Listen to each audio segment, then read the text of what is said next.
que sí es de última o más o menos de última generación, había que ponerle unos sensores como el que están viendo aquí, para que este sensor pues capte las deformaciones y pasen a esta máquina que está al centro, la gráfica del centro, y de ahí a un computador. Luego el computador se encargaría de hacer el diagrama. Ahora, ¿verdad? Todo está en el mismo equipo.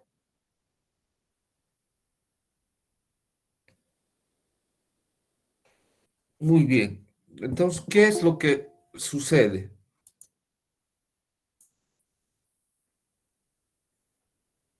Sucede que aplicamos una fuerza de tracción, ¿verdad? Que empieza en cero y va creciendo, de tal manera que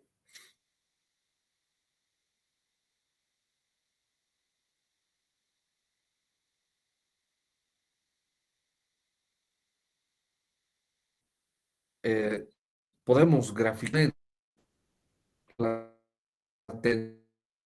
tensión versus la deformación. Y así obtenemos la gráfica de tensión-deformación de ese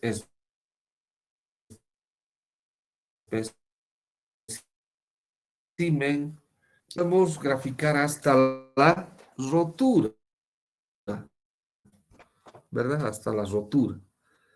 Entonces, ¿qué va a suceder? Vamos incrementando la carga desde cero hasta el punto A. Se ha producido una deformación, ¿verdad? Y en el punto A la tensión llega a un límite que se llama límite, tensión en el límite de proporcionalidad. ¿Por qué? Porque hasta ahí, desde el origen O, las tensiones son directamente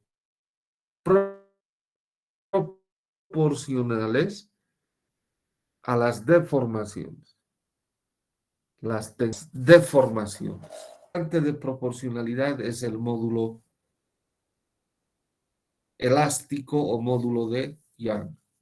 Despuésito está en el punto B, aunque el punto A y el punto B prácticamente vienen a ser lo mismo. Estamos en el esfuerzo de fluencia o de tensión, pues el espécimen sigue deformando. No se incrementa la tensión, pero sigue la deformación, sí se incrementa. Hasta un punto C, donde para de incrementar la deformación. ¿De acuerdo? Entonces, haciendo eso, llegamos hasta un punto. ¿Qué punto? El punto D, que es ahí se da el esfuerzo último.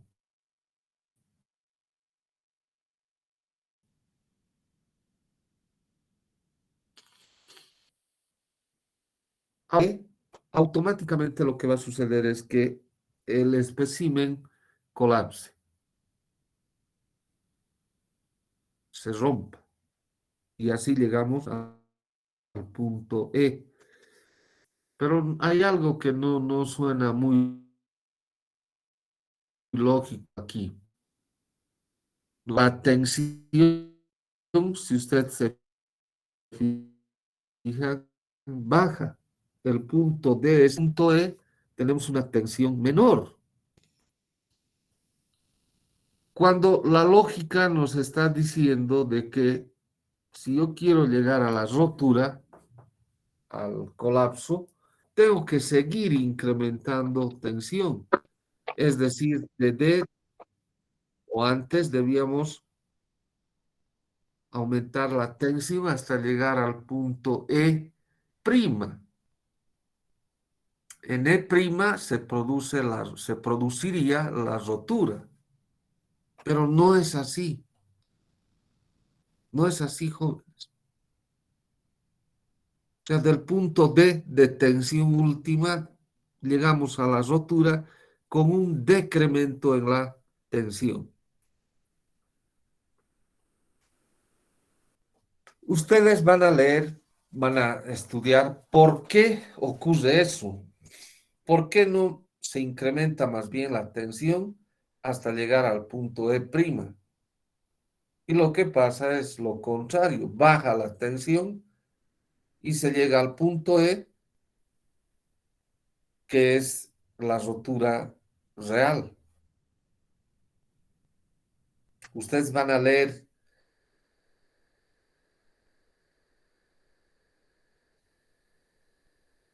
en cualquier libro de resistencia de materiales, hay usado en resistencia de materiales. Hay.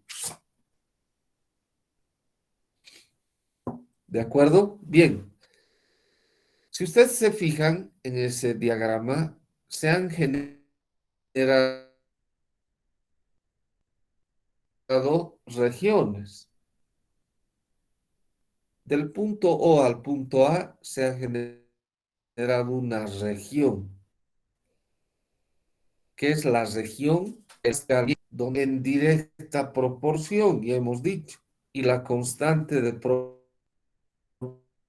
proporcionalidad es, de ahí viene la ecuación de Hooke, sigma en X, sigma normal de Young, por epsilon X. Si se fijan, entre O y A tenemos una línea recta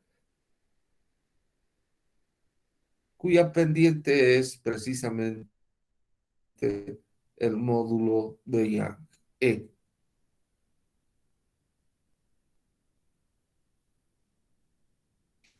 Luego, de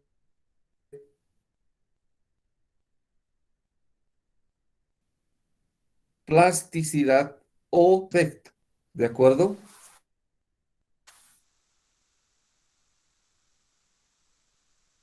Y hemos dicho, sin va a ir deformándose. Tenemos la zona de plasticidad o fluencia perfecta. Hasta el punto C, incrementar la carga, o sea, la tensión.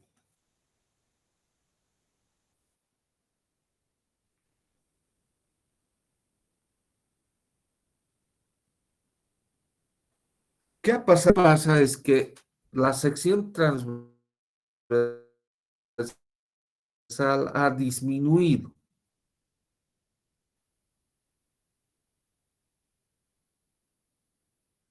Y los cristales se han reorganizado. Se han reorganizado.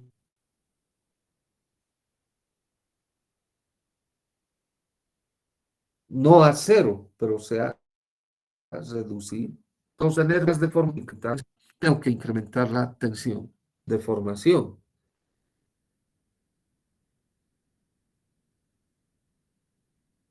Entonces, como los cristales se han reorganizado, el índice de vacíos es menor,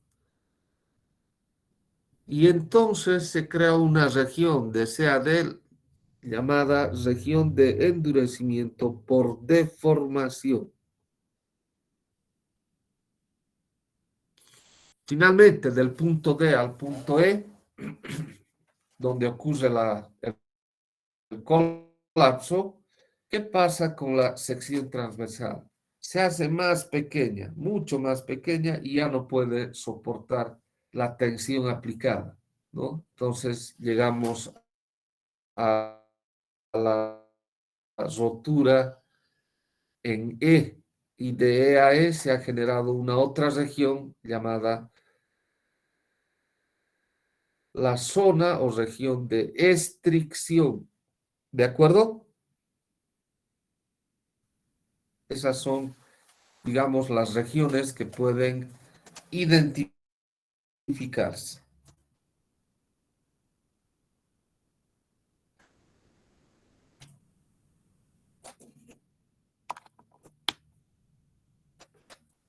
Bien, tenemos otras gráficas. Por ejemplo, la gráfica de tensión de formación del hierro puro o del fierro puro. Vean ustedes que tiene un comportamiento elástico lineal pequeño y más bien su brazo de comportamiento no lineal es grande, ¿sí? Quiere decir que el hierro puro es bastante plástico, ¿no? Bastante plástico. Bien, luego tenemos el acero al carbono A36. Este es el que utilizamos en diseño de estructuras metálicas. En estructuras metálicas utilizamos este acero. Vean que tiene un comportamiento elástico, perdón, el doble del caso del hierro puro, pero su brazo no lineal, ¿verdad? Es menor, es menor. Luego tenemos el acero de alta resistencia y baja aleación.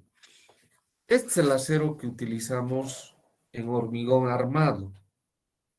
Fíjense que tiene una región elástica enorme, casi 4 veces la región elástica del hierro puro, pero su brazo no lineal es pequeño, es más pequeño, ¿no? Quiere decir que ante un sismo, digamos, puede colapsar rápidamente la pieza. ¿Por qué? Porque el brazo no lineal del acero que compones es menor, ¿no? Muy bien. Y seguidamente tenemos otro ejemplo de un acero aleado, templado y revenido. Tiene una rama elástica enorme, grande, ¿no? Pero una rama no lineal pequeñita, muy pequeña. Entonces su comportamiento no es plástico, sino es más bien como un material frágil cuando llega a su parte no lineal. ¿De acuerdo? Muy bien. Aquí tenemos otra gráfica. No sé si ustedes alguna vez en su vida han jugado con un alambrito o no, no jugado necesariamente, tal vez queriendo cortar un alambrito. ¿Qué hemos hecho? Hemos doblado, desdoblado, ¿no? Varias veces. Si hacemos rapidito esa acción de doblar y desdoblar, ustedes van a notar que hay una disipación de energía. Se calienta esa zona y quema hasta que finalmente colapsa, se rompe. Eso está representando esta curva, la última que hemos graficado, que he marcado, perdón. Se llama curva histerética, ¿de acuerdo? De doblado, desdoblado. Y esto es lo que pasa cuando hay un sismo. El, el acero particularmente se dobla y desdobla durante el sismo. O sea, le ocurre esto. Y esto es en dos ciclos nomás, ¿no? Entonces esta gráfica se replica en varios ciclos y se tiene la curva histerética. ¿De acuerdo? Muy bien.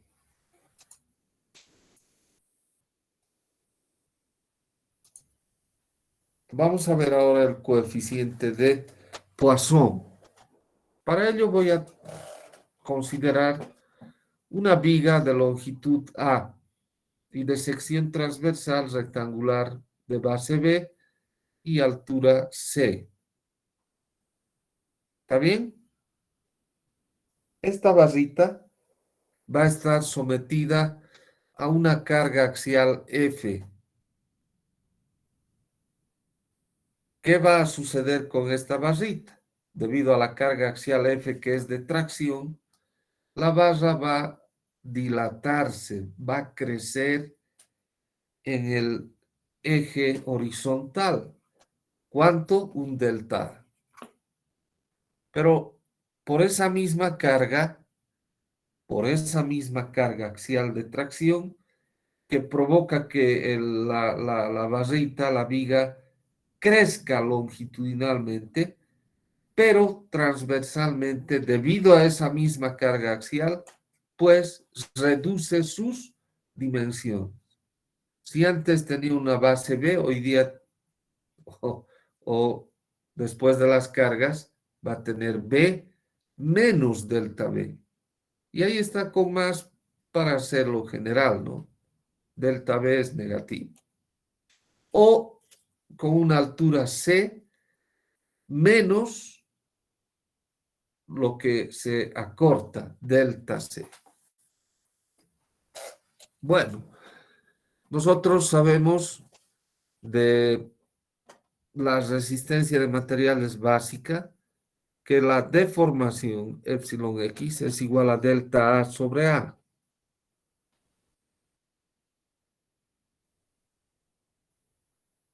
¿Verdad? Transversalmente, bueno, y el signo es positivo, ¿por qué? Porque hay una dilatación, hay una elongación, un aumento de la longitud. Pero transversalmente hay una disminución, por eso viene un signo menos. Y entonces tendríamos epsilon y igual a delta B menos sobre B negativo, porque hay un decrecimiento. Y epsilon z igual también a menos delta C sobre C.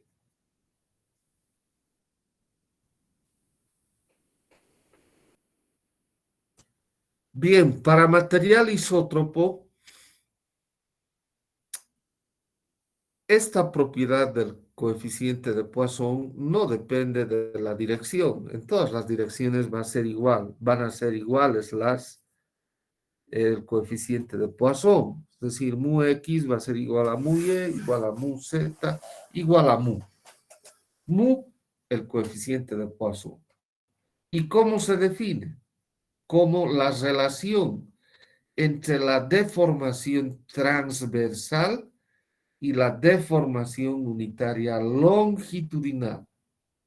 Es decir, mu va a ser igual al valor absoluto de epsilon y sobre epsilon x, que va a ser igual al valor absoluto de epsilon z dividido entre epsilon x.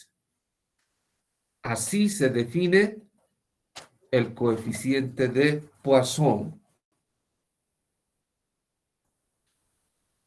Si nosotros miramos el invariante lineal o dilatación cúbica unitaria, eso es igual a epsilon x más epsilon y más epsilon z. ¿Sí? Entonces podemos decir que es igual a epsilon x menos. ¿A qué es igual a epsilon y? A mu por epsilon x, negativo, ¿no? y también menos a que es igual a epsilon z a menos mu por epsilon x. Entonces esa suma, si factorizamos, va a ser igual a 1 menos 2 mu por epsilon x. De aquí podemos sacar los valores, la variación del coeficiente de Poisson. Si nosotros sometemos a esta carga axial a una barrita, entonces el coeficiente de Poisson no puede ser cero, ¿verdad? Porque si no, no habría carga y no habría ninguna dilatación, ninguna contracción de la sección transversal. Y el otro extremo, mu no puede valer un medio, porque si fuese así, tendríamos 2 veces mu igual a 1, 1 menos 1 es 0, y la dilatación cúbica unitaria, si aplicamos una carga a esta barrita, va a ser 0. No, no es. Entonces, tampoco toca a el valor de un medio. ¿De acuerdo? Entonces, los valores del coeficiente de Poisson varían entre 0 y un medio.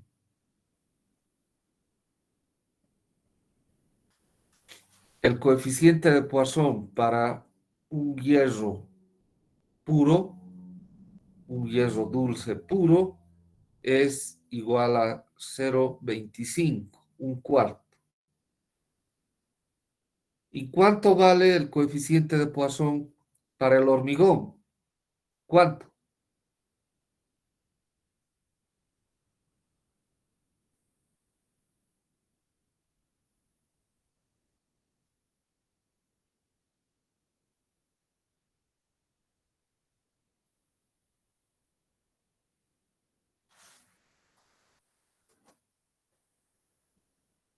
¿De acuerdo? ¿Cuánto vale el coeficiente de Poisson para el hormigón armado? 0,2. 0,2. A ver, ¿quién tiene otro valor?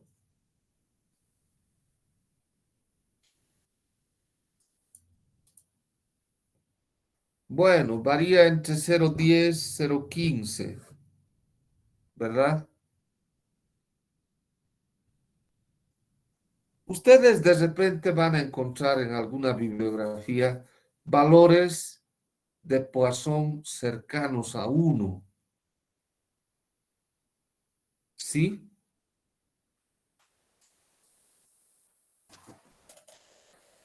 ¿Y eso por qué será? A ver, yo voy a dar un ejemplo. Hay un material que, si ustedes le aplican una fuerza, se elonga, se estira, crece.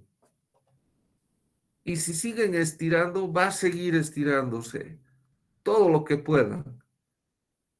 Luego dejan de estirar y la pieza recobra sus dimensiones originales, sus dimensiones iniciales.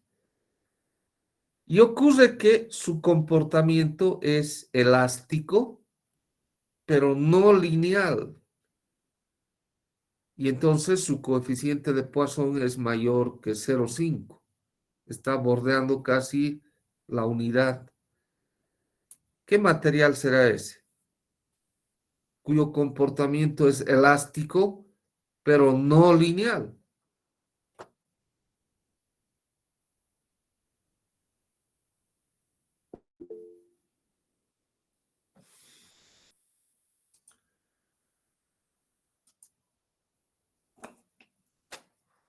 ¿Y por qué no utilizamos el micrófono?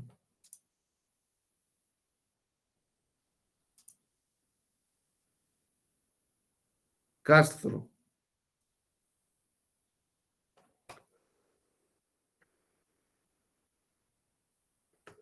Bueno, ese material es el caucho. Bueno, está bien. El, el material al que hago referencia es el caucho. La goma tiene un coeficiente de Poisson cercano a 1 y tiene un comportamiento elástico lineal. No, perdón, elástico no lineal. Elástico no lineal. Así hay otros coeficientes de Poisson para otros materiales que se aproximan a la unidad.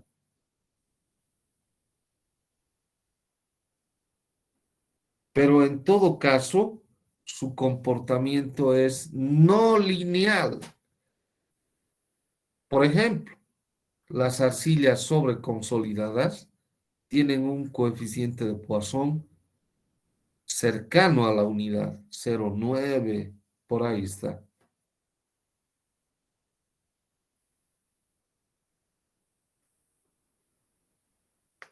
Otro material cuyo coeficiente de Poisson está cercano también a 1 es la parafina. ¿Saben lo que es la parafina, no? Con lo que se hacen las velas.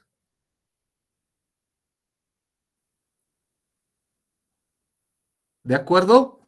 ¿Alguna pregunta?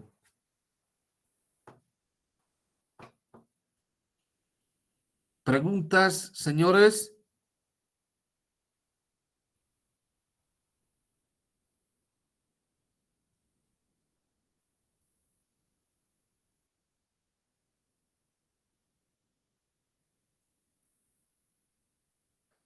Muy bien.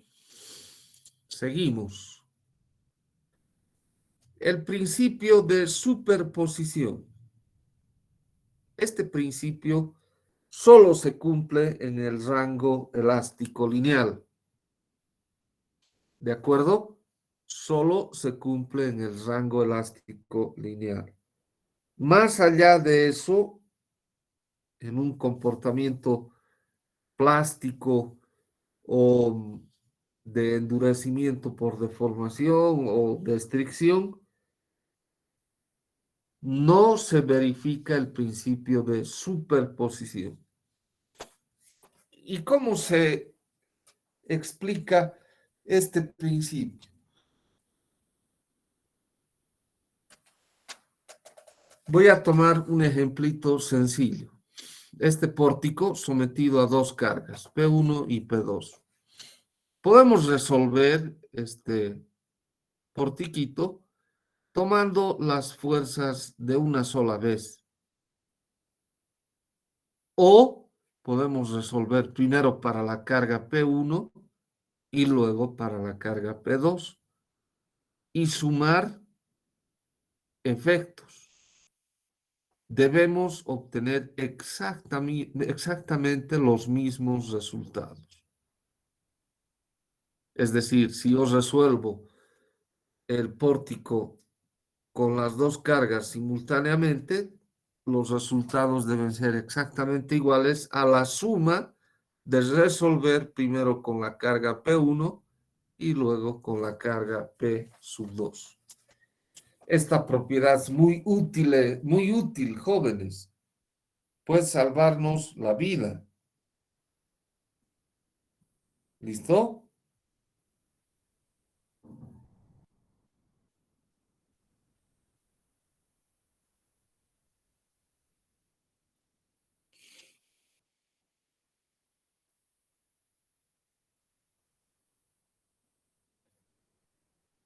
Muy bien. Podemos aplicar también a lo que ya hemos visto, las ecuaciones de equilibrio interno y las ecuaciones de equilibrio en el borde. Entonces nosotros vamos a someter, digamos, a una carga por unidad de volumen y también a una carga por unidad de superficie. FB igual a X y Z, F de omega igual a X barra Y barra Z barra.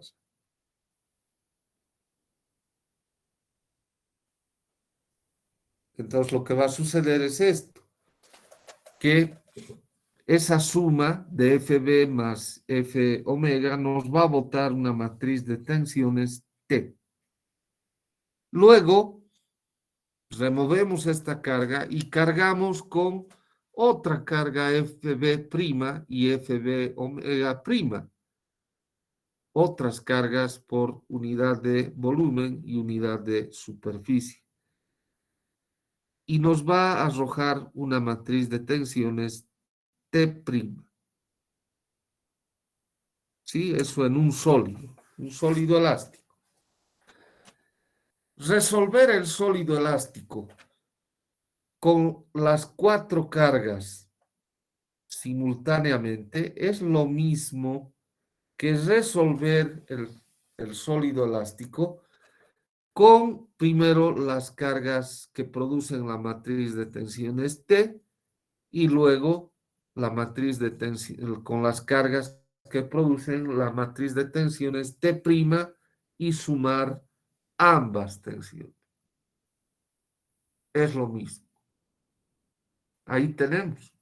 T más T' es igual a T más T' en una sola matriz, que es la que nos produciría cargar el sólido con las 4 cargas simultáneamente.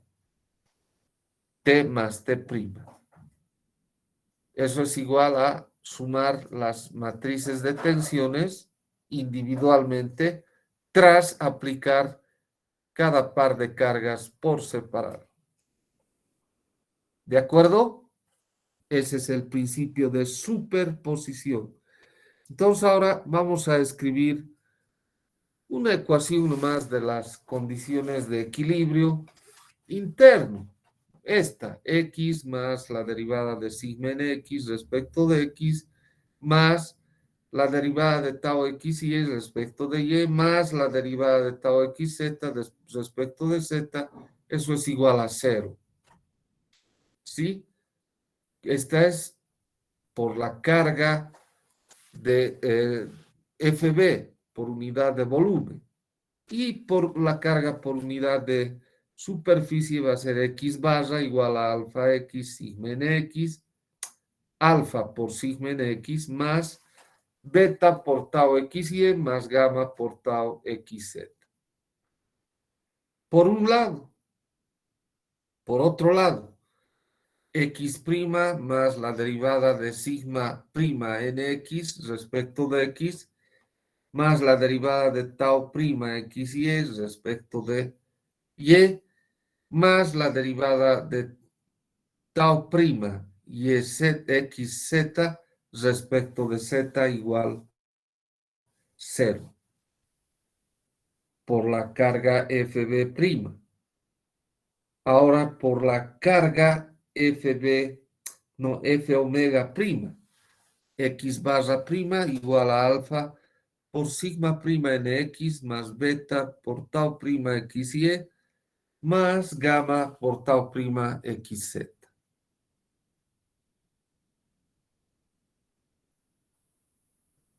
Si aplicamos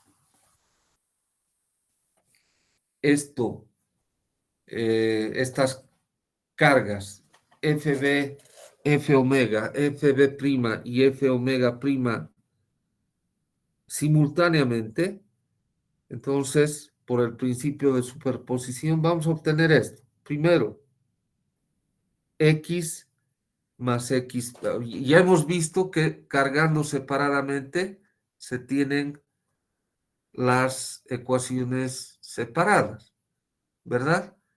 Cargando simultáneamente es lo mismo que sumar las acciones o los efectos, perdón,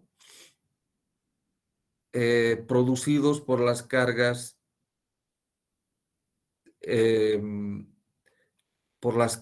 que actúan separadamente.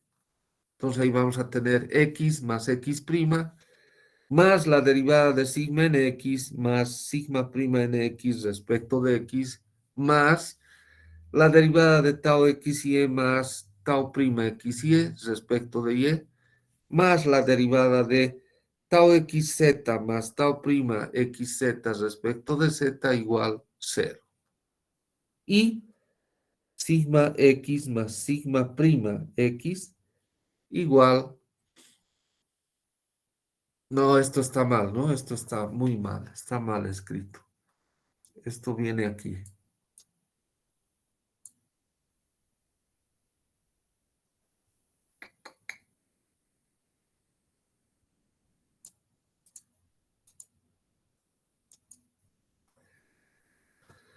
Déjeme arreglarlo un ratito.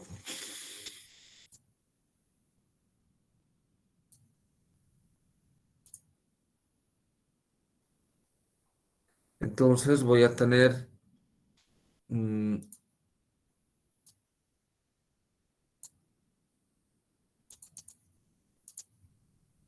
x más x barra más x barra prima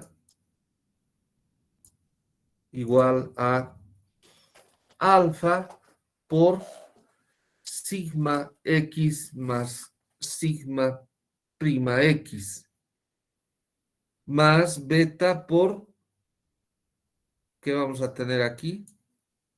Está malísimo eso. Vamos a tener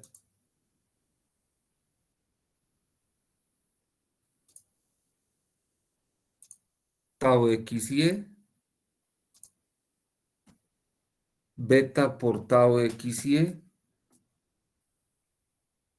más, no, pero no,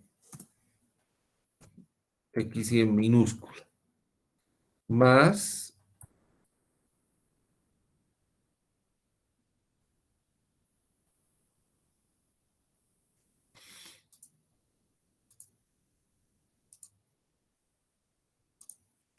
tau prima xy.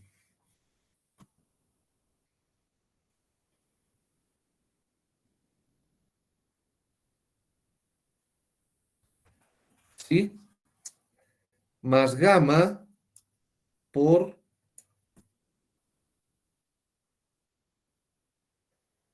tau xz más tau prima xz. Ahora sí, esto está correcto.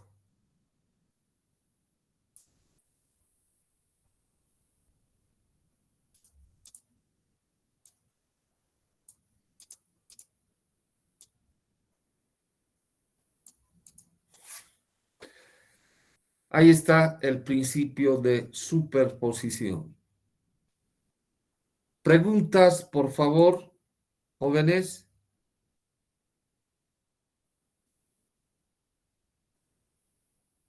Preguntas.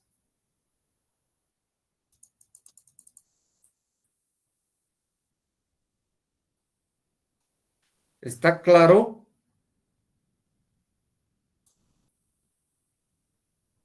Sí. Sí, Muy bien, está claro. perfecto. Este principio, les vuelvo a repetir, es de tremenda importancia. Nos puede salvar la vida, pero se aplica únicamente en el rango elástico. Fuera del rango elástico no sirve, no funciona. Muy bien, jóvenes. Hasta ahí avanzaremos hoy. El miércoles vamos a continuar. ¿De acuerdo? Hasta ahí avanzaremos. Los he de ver el día miércoles, jóvenes, porque mañana es día de todos los varones, ¿no? De todos los santos.